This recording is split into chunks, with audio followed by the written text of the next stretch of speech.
Vamos, más información. Vamos a meternos en una pequeña isla, pero que está sufriendo un bloqueo del petróleo que complica la vida en ese país. Estamos hablando de Cuba y la posibilidad de una perestroika en Cuba. ¿Cuáles serían estas implicancias? Vamos a hablarlo con Martín Simonetta, entendiendo que la perestroika fue el modelo económico que puso la Unión Soviética para modernizar un poco a ese país. ¿Se puede llevar a cabo en Cuba? Martín, bienvenido.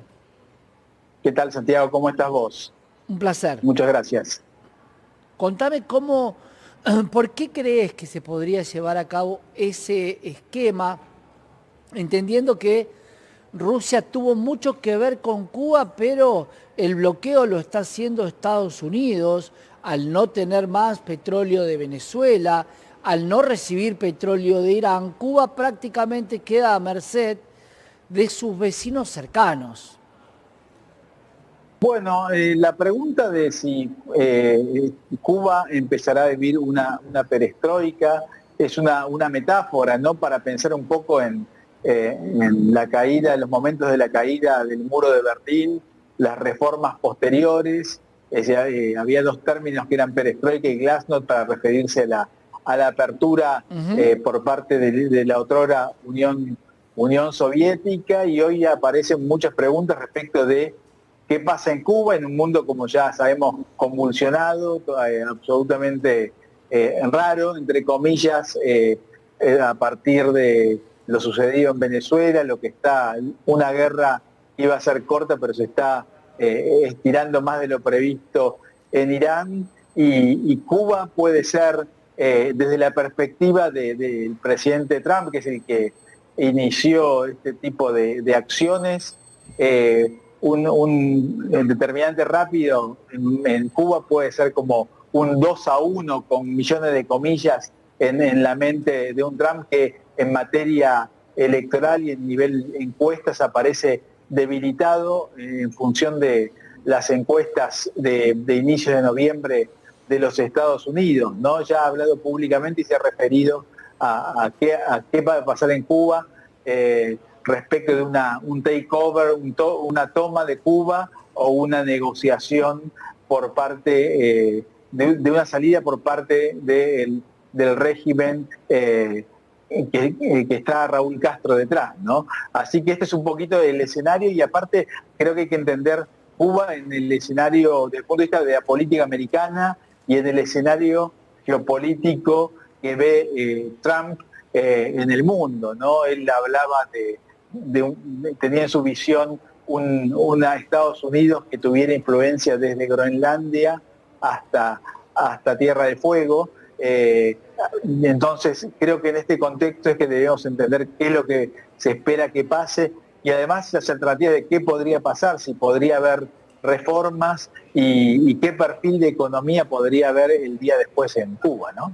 Claro, recordemos la historia de Cuba en los años 60, era la isla de juego de los Estados Unidos, un lugar donde mucho de lo que se generó por Estados Unidos. Hoy, ¿qué quieren hacer con Cuba? ¿La quieren hacer un polo turístico diferente? ¿La quieren hacer al estilo yankee? En algún momento en Cuba no se encontraban ni siquiera las bebidas gaseosas más famosas, ni la comida rápida. Los que hemos tenido la suerte de ir a Cuba veíamos un país detenido en la década de los 70. Sí, también he tenido la suerte de ir 3 veces por cuestiones académicas a Cuba y ver una economía devastada, y en este sentido también creo que el interés principal por parte del gobierno de Trump no tiene tanto que ver con lo económico, sino con lo geopolítico, ¿no? Cuba fue una piedra en el zapato de Estados Unidos, en el patio trasero de los Estados Unidos, y en este nuevo mundo que se está forjando, donde vemos la guerra de Irán como un indicador claro de este nuevo mundo que intuimos para dónde va, pero no tenemos certeza para dónde va a ir. Quiere despejar esa luz amarilla, aprovechando, como decíamos antes, la inercia de lo sucedido en Venezuela. La caída de Maduro implicó, junto con presiones respecto sobre México el corte, digamos, de los suministros energéticos, ¿sí? Del petróleo básicamente, con lo cual aparentemente estarían dadas todas las condiciones para que se produzca este takeover, más allá de declaraciones públicas de Putin al respecto, pero Claro. que parecen ser hasta el momento declaraciones más que tienen que ver con lo simbólico que con el interés primario que tendría Putin de intervenir en Cuba, teniendo otros temas más urgentes que resolver. Claro, queda demasiado lejos de casa, ¿no? Ya no es la Cuba. Cuba es a los Estados Unidos lo que Ucrania es a Rusia. Era la amenaza demasiado cerca, en otro mundo donde la distancia de los misiles era mucho menor a lo que hoy vemos, pero sin embargo la amenaza de los misiles rusos en Cuba generó un conflicto muy grande. Totalmente, ¿no? Pensemos lo que simbolizaba para los Estados Unidos tener una amenaza tan cerca a 90 millas, ¿no? Del sur de los Estados Unidos. Y también pensemos, como charlábamos antes, en el interés político y la esperanza que tiene Trump en materia electoral de poder conseguir el voto de una buena porción del hispano en estados claves en momentos electorales, ¿no? Y como charlábamos en un encuentro anterior, en momentos donde la imagen positiva de Trump ha caído muy fuertemente y claramente la negativa supera la imagen positiva.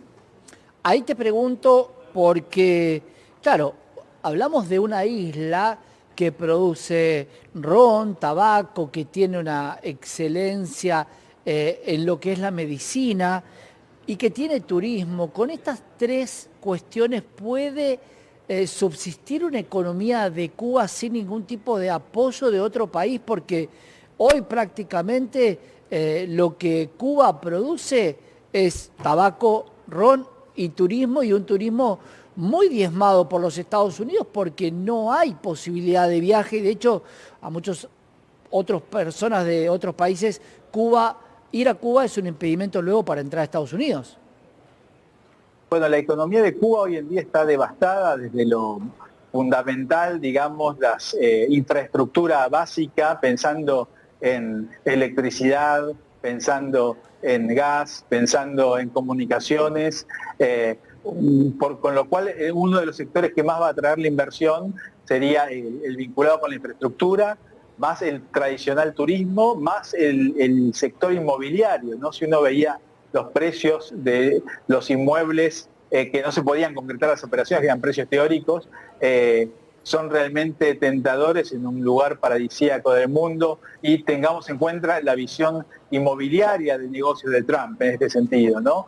O sea que el tema también es para una resurrección de Cuba, es también si es posible, preguntarnos si es posible brindar garantías a la inversión que tienden a una inversión de mediano y largo plazo, y las reformas que son necesarias hacer en Cuba para ello. Y teóricamente hay conversaciones con la familia de Raúl Castro, que están tendiendo un puente hacia el cambio, un puente pacífico hacia el cambio, pero no tenemos certezas, son simplemente versiones respecto de los cambios futuros, como suele suceder en estos casos.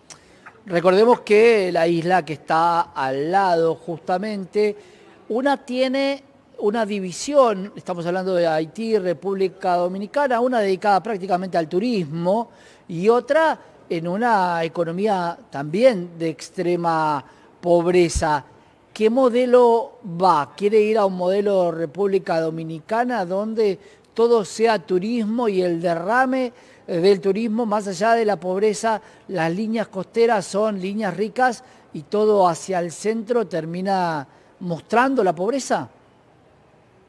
Bueno, realmente el desafío es gigante y sería importante poder lograr una infraestructura institucional básica, ¿no? Incluso hay quienes hablan, no digo que vaya a suceder esto, pero de las versiones de algunos más fanáticos que quieren que Cuba sea el estado número 51 de los Estados Unidos. No lo veo tan viable desde muchos puntos de vista, pero como una forma de garantizar la institucionalidad y un largo plazo para la inversión. Pero de todos modos, creo que el cambio es prácticamente inevitable. Iremos viendo también el modelo de gestión del cambio y el éxito que podría tener, y quién sería la Delcy Rodríguez de Cuba en el caso de darse, y bueno, y las estrategias para que el cambio sea pacífico, concreto, exitoso, o ver qué va sucediendo en el camino. Sin duda, te diría más que una Delcy Rodríguez, me parece que viene un Rubio a Cuba, algo que queda muy claro que esta persona, que es una persona muy allegada a Marco Rubio, a Donald Trump, tenía intenciones sobre una nueva Cuba. Hay que ver qué pasa con la población, que también está un poco cansada de una economía muy, pero muy pobre desde hace muchísimo tiempo, ¿no, Martín? Tal cual, ¿no? Y acá creo que es interesante el rol de la tecnología y las nuevas generaciones. Si uno ve en distintas redes sociales, puede observar cantidades de videos de los chicos más jóvenes que muestran la realidad, el día a día, y hoy tienen conciencia de la diferencia entre el estilo de vida de Cuba, claro, respecto del planeta. Antes no había tanta conciencia en Cuba, con lo cual la tecnología juega un rol fundamental en las situaciones de cambio, ¿no? Por eso, y antes era mucho más fácil cortar la comunicación con el mundo exterior, hoy en día es bastante más complicado, aunque no imposible. Pero bueno, y a la vez otro punto más, que hay muchas ventanas que se abren con preguntas, es si la sociedad que pide el cambio, una vez que se realice el cambio, se adaptará a una sociedad capitalista con otro nivel de estrés, otra dinámica, etcétera, etcétera, ¿no? Así que hay muchas preguntas y creo que una cantidad de hechos que se vienen próximamente. Sin duda, Martín, gracias por estar con nosotros. Un fuerte abrazo, muchas gracias. Gran abrazo, Martín Simonetta, economista, y la nueva economía, la nueva situación de Cuba. Luego de este bloqueo veremos cuál es la decisión que toman, si hay un acuerdo entre los Estados Unidos y el gobierno de Díaz-Canel, del presidente de Cuba, y cuál va a ser el destino de la isla.